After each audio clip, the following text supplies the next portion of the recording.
Well, so you have seen highlights of 30 Years in the TARDIS. That's what the TV version of it is called.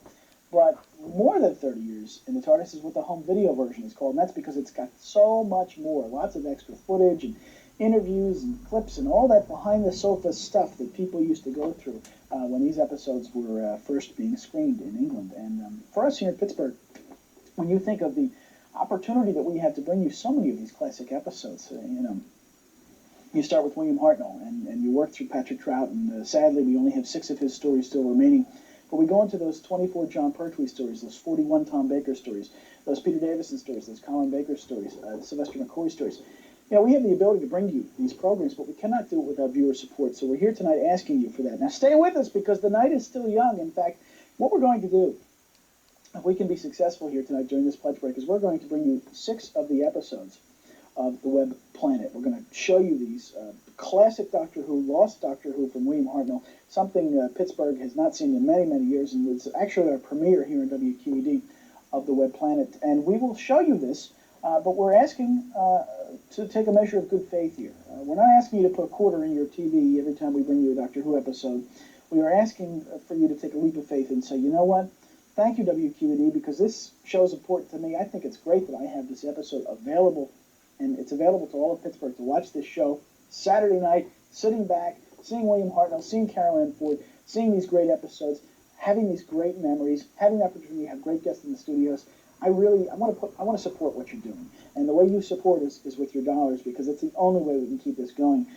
In our regular cycle of Doctor Who episodes right now, we're somewhere around the 12, 13, 14. We're around the 16th season right now with the Tom Baker episodes, and finishing off that Key to Time series with Mary Tam and Tom Baker. We move into Tom Baker's next to last season after that with Lalla Ward, who would become his wife at one point, and then we move into his final series as well, moving into the John Nathan Turner era of Doctor Who. So here's what you've seen so far. Let's look back at what we've done together, because we had your membership dollars from the beginning of last year, because those phone calls rang for Doctor Who. We brought you Robot, The Ark in Space, Sontarn Experiment, Genesis of the Daleks, Revenge of the Cybermen, Terror of the Zygons, Planet of Evil, Pyramids of Mars, Android Invasion, Brain of Morbius, Seeds of Doom.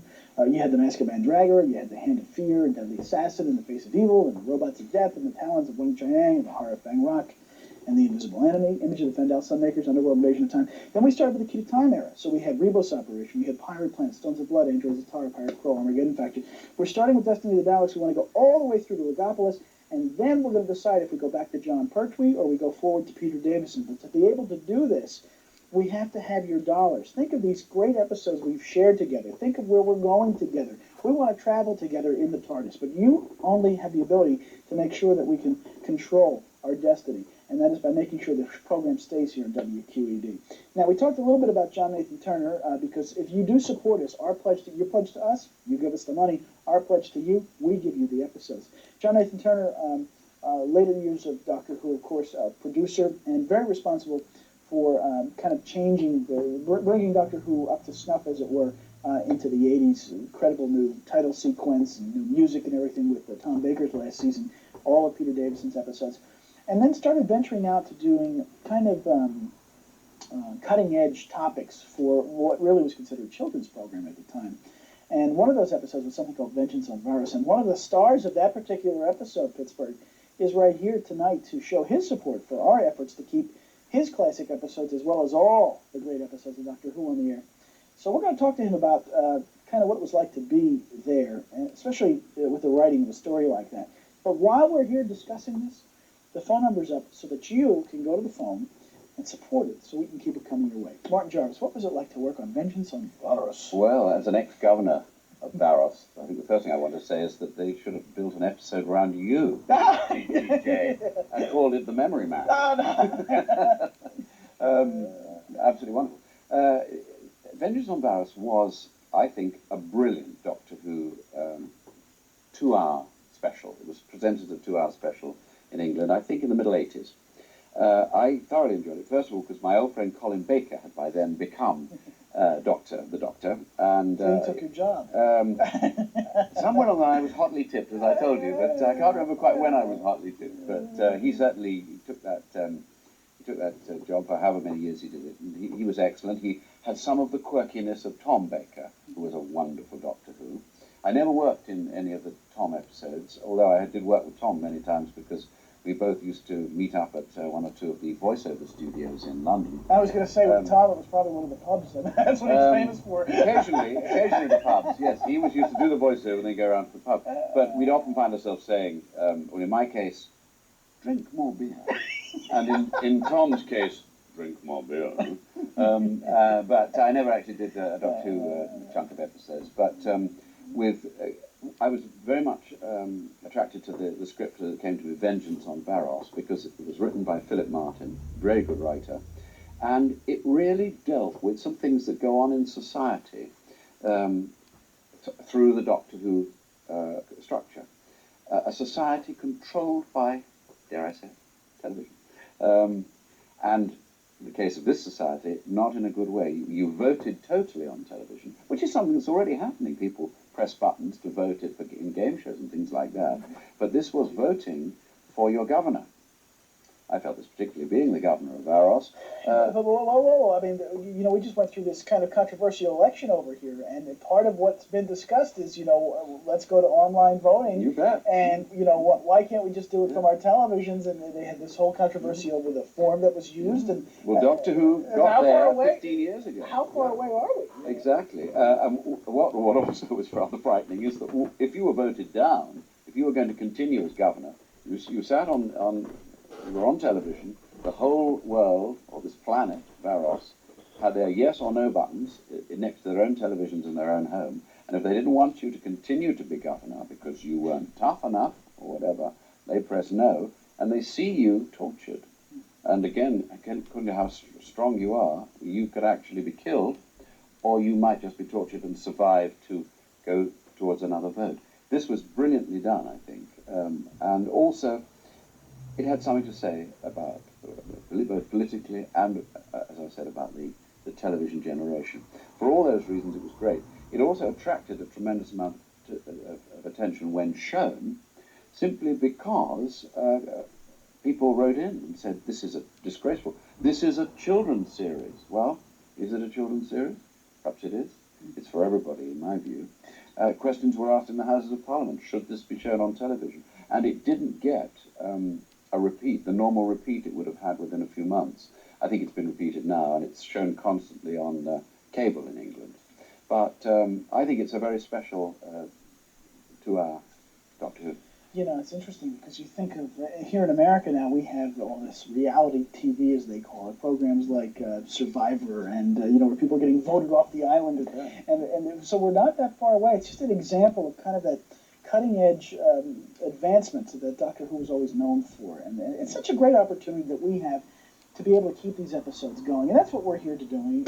We would love to be able to make sure that the next generation... See, I was lucky enough. When I was 10 years old, it's the very first time I saw a Doctor Who episode, because it was available to me. I had a public television station that I used to watch 5 days a week where I grew up in South Florida. It was on Monday through Friday at 6 o'clock, so I had a chance to see that show every day.